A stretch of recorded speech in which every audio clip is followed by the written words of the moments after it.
दोस्तों, आज हम जानेंगे कि हमारे जीवन में बौद्ध धर्म ग्रंथ किस तरह से पूरक हैं और हमारे जीवन में कितने उपयोगी हैं। यानी कि मनुष्य जीवन में धर्म ग्रंथ कितने कल्याणकारी साबित होते हैं। दोस्तों, जैसा कि हम जानते हैं, बौद्ध धर्म की सबसे ज़्यादा महत्वपूर्ण पुस्तक त्रिपिटक है। दोस्तों, यह पुस्तक बौद्ध धर्म के ज्ञान से भरी हुई है। इसका अध्ययन करने वाले उपासक एवं उपासिकाएं लोग बताते हैं कि इस पुस्तक का अध्ययन करने के बाद हम इसमें से जीवन के लिए उपयोगी बातों को चुनते हैं, लेकिन यह कार्य बहुत ही कठिन होता है। खैर दोस्तों, इस संबंध में हम फिर कभी बात करेंगे।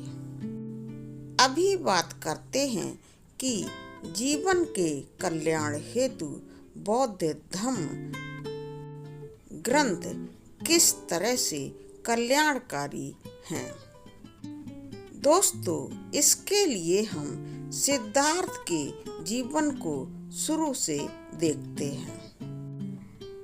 सिद्धार्थ ने जब प्रज्ञा ली, उस समय लुम्बिनी एवं कपिलवस्तु में शाक्यों एवं कोलियों के बीच युद्ध होने के लिए जा रहा था, परंतु सिद्धार्थ को यह सब अच्छा नहीं लग रहा था कि शाक्यों में एवं कोलियों में युद्ध हो।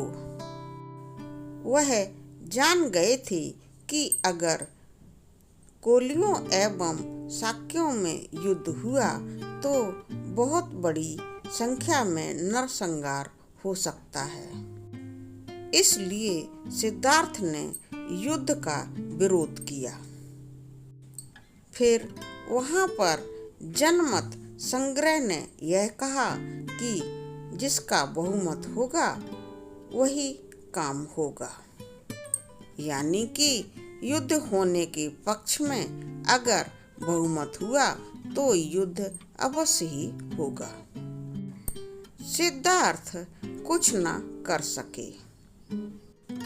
अंततः रिजल्ट भी वही हुआ कि युद्ध होना तय हो गया, क्योंकि कोलियों एवं शाक्यों के बीच युद्ध होने के पक्ष में ही बहुमत तैयार हो गया और जनमत कुछ न कर सका। सिद्धार्थ इस संबंध में बहुमत होने की वजह से चुप हो गए, क्योंकि उन्हें युद्ध बिल्कुल भी पसंद नहीं था। इसलिए वह गृह त्यागने के लिए तैयार हो गए। उनके माता पिता एवं उनकी पत्नी यशोधरा बहुत परेशान हुई। एकदम से उसके पति ने ऐसा निर्णय जो ले लिया था, पति के द्वारा गृह त्यागने का निर्णय यशोधरा के लिए असहनीय था। यशोधरा ने बुद्ध को रोकने की काफी कोशिश की, लेकिन सिद्धार्थ बुद्ध को तो जैसे वैराग्य ही हो गया था। यशोधरा के रोकने पर जब सिद्धार्थ किसी भी हालत में नहीं रुकना चाहते थे, तो यशोधरा ने उनसे सिर्फ इतना कहा कि मेरे सामने तो आपका पुत्र है, आपके माता पिता हैं जिनके लिए मेरी जिम्मेदारियां हैं। इसलिए मैं आपके परिवार के इन सभी लोगों को छोड़कर आपके साथ तो नहीं आ सकती हूँ। लेकिन आप अगर जा ही रहे हैं तो मानव कल्याण के लिए कुछ ऐसा करना कि मानव कल्याण हो सके। अपना कुछ ऐसा मार्ग चुनना जिस पर चलकर लोगों का फायदा कर सकें, लोगों का कल्याण कर सकें। दोस्तों, सिद्धार्थ की पत्नी यशोधरा बहुत समझदार स्त्री थी। उसकी जगह पर अगर और कोई स्त्री होती तो पति को हर संभव रोकने का प्रयास करती, शोर मचाती, तरह तरह के हथकंडे अपनाती और पति पर उसे छोड़ के जाने का आरोप भी लगाती। लेकिन यशोधरा ने सिद्धार्थ के प्रति ऐसा कुछ भी नहीं किया था। वह समझ चुकी थी कि सिद्धार्थ अब रुकने वाले नहीं हैं। लेकिन अंदर ही अंदर वह बहुत कुंठित थी, क्योंकि परिवारजनों के प्रति अपनी जिम्मेदारियों को छोड़कर वह सिद्धार्थ के साथ जाने में पूर्णतः असमर्थ थी। दोस्तों, सिद्धार्थ के घर त्याग की यह घटना यानी कि उनके द्वारा प्रतिज्ञा लेने की यह स्थिति यह दर्शाती है कि उन्होंने अपने राजपाट और तमाम ऐशो आराम सुख सुविधाओं को छोड़ दिया था और सिर्फ एक जोड़ी वस्त्र पहनकर प्रतिज्ञा ले ली थी। दोस्तों, गृह त्यागने के बाद जब सिद्धार्थ वैरागी बनकर वहां से निकल आए तो उनके पीछे पीछे उनके नगर के बहुत सारे लोग हजारों की संख्या में उनके पीछे आए और राजकुमार सिद्धार्थ से उनके घर वापस आने के लिए निवेदन करने लगे। सिद्धार्थ ने नगरवासियों को बहुत समझाने की कोशिश की, लेकिन वे थे कि अपने राजकुमार को छोड़कर जाने के लिए तैयार ही नहीं थे। भला नगरवासी भी अपने प्रिय राजकुमार को छोड़कर कैसे नगर में जाते। सिद्धार्थ ने उनकी मनोभावनाओं को समझते हुए उनसे कहा, अगर नगरवासियों आप लोग मुझसे सच में प्यार करते हो तो लुम्बिनी कपिलवस्तु में वापस जाओ और कोलीय एवं शाक्यों के बीच जो बहुमत की वजह से युद्ध होना तय हुआ है उसे रोकने का प्रयास करो, क्योंकि युद्ध बहुमत होने की वजह से होने जा रहा है। तो तुम लोग नगर में वापस जाकर एक बहुत बड़ी संख्या में जनमत तैयार करो। नगरवासी सिद्धार्थ की इतनी तेजस्विता वाली बातें सुनकर हैरान रह गए। उन्होंने उन्हें ऐसा करने के लिए वादा किया और कहा कि आप जैसा चाहते हैं हम लोग वैसा ही करेंगे। अपने नगर में वापस पहुंचकर जनमत तैयार करेंगे। अब दोस्तों, सिद्धार्थ को लौटाने के लिए आए हुए नगरवासी बहुत दुखी थे, क्योंकि सिद्धार्थ अब वापस कपिलवस्तु नहीं जा रहे थे। उन्हें छोड़कर सारे के सारे नगरवासी बहुत दुखी मन से वापस कपिलवस्तु चले गए और उन्होंने आपस में यह चर्चा करना शुरू कर दिया कि जनमत तैयार करना है और कोलियों एवं शाक्यों के बीच युद्ध होने का जो बहुमत है उसे पीछे छोड़ना है, यानी कि बहुमत को हराना है। दोस्तों, फिर क्या था, घर घर में, गली गली में, कपिलवस्तु में, पूरे राज्य में जनमत संग्रह तैयार होने लगा और कुछ दिनों में ही बहुत बड़ी संख्या में जनमत संग्रह तैयार हो गया। इतनी बड़ी संख्या में जनमत तैयार हुआ तो बहुमत को पीछे छोड़ दिया।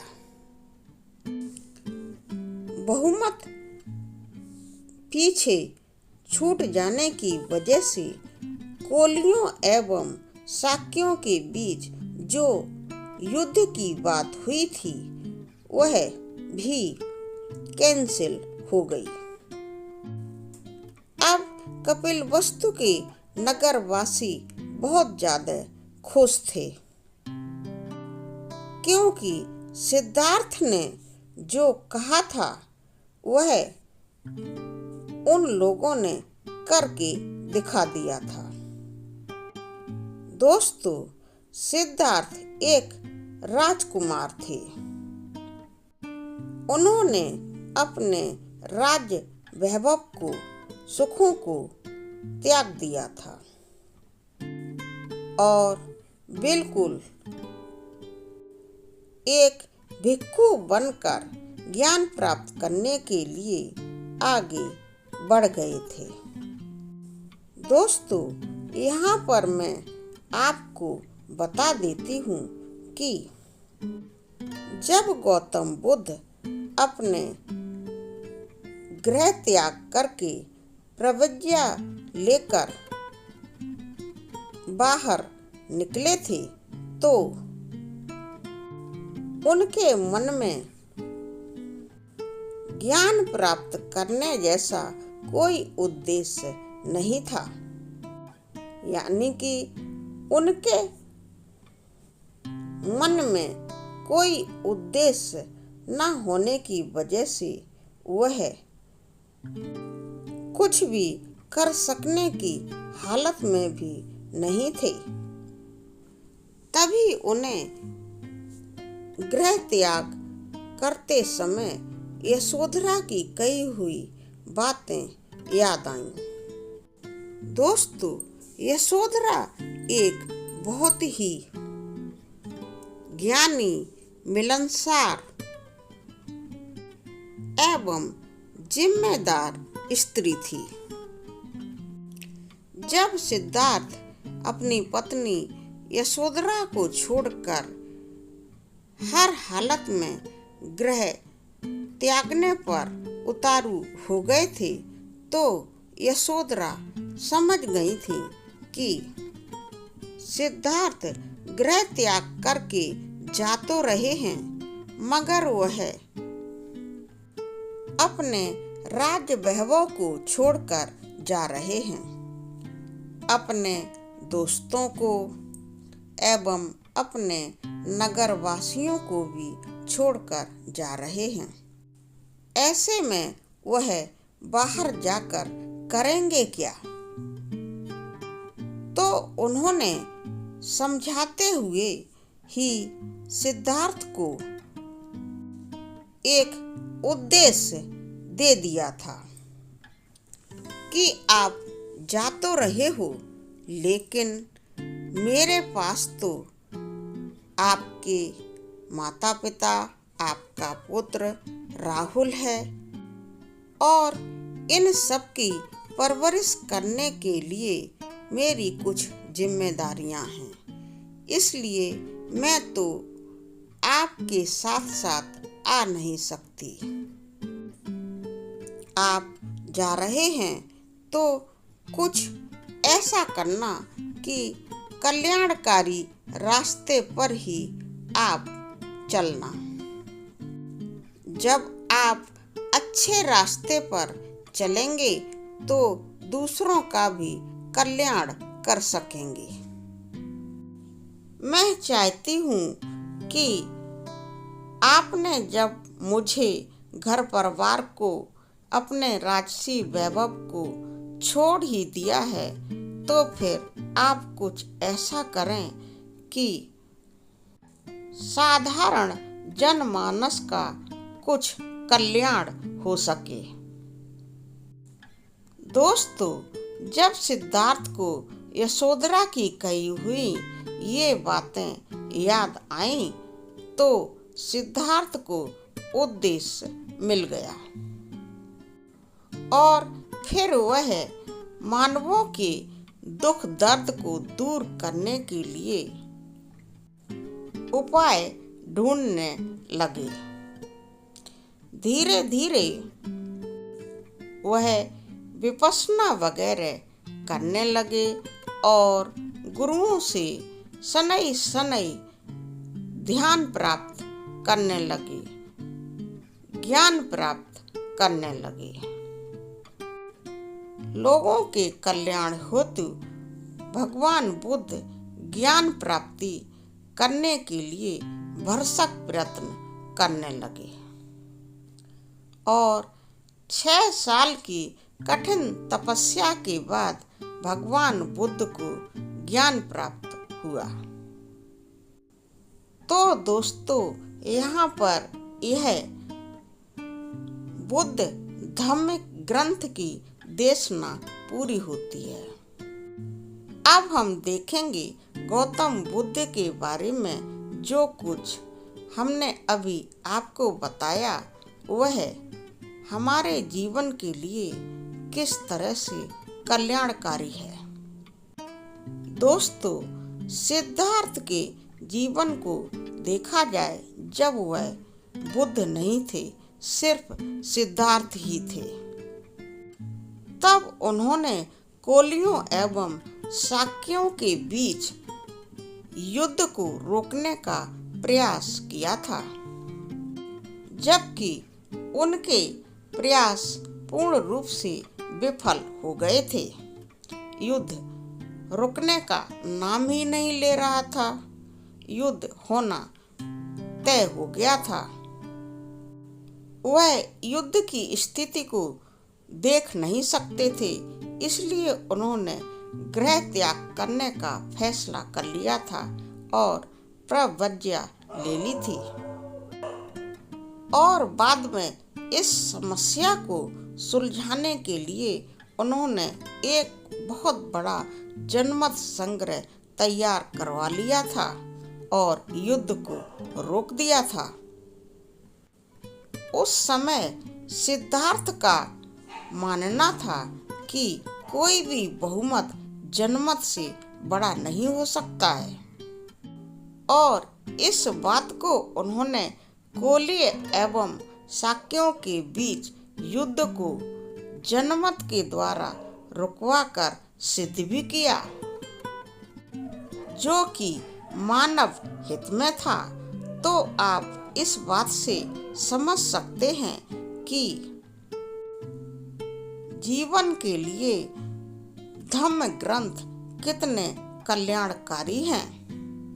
सिद्धार्थ के जीवन की यह घटना जो कि उनके शुरुआती जीवन की है कितनी महत्वपूर्ण है और मानव के लिए कल्याणकारी है। दोस्तों, सिद्धार्थ यानी कि गौतम बुद्ध के जीवन से हम अपने जीवन के लिए बहुत शिक्षा ग्रहण कर सकते हैं। जैसे कि आज के जमाने में हर एक इंसान पैसे के पीछे, सुख सुविधाओं के पीछे, ऐशो आराम के पीछे बहुत कस के पड़ा हुआ है। यहाँ तक कि इन चीजों के लिए वह सब कुछ तहस नहस कर देना चाहता है। मानव मूल्यों को बर्बाद कर रहा है, बिल्कुल भी नैतिकता नहीं है, इसलिए मानव मूल्यों को कुछ भी समझता ही नहीं है। ऐशो आराम एवं सुख सुविधाओं के लिए वह खूनी भी बन जाता है, एक दूसरे का मर्डर भी कर देता है। इंसानों के आपसी संबंधों पर कोई भरोसा ही नहीं है। आज के जमाने में इंसान के बीच फर्क हो गया है। सुख सुविधाओं एवं ऐशो आराम, धन संपत्ति की वजह से कोई इंसान बड़ा तो कोई इंसान छोटा कहलाता है। जबकि सिद्धार्थ गौतम ने तो अपना राजसी वैभव भी छोड़ दिया था।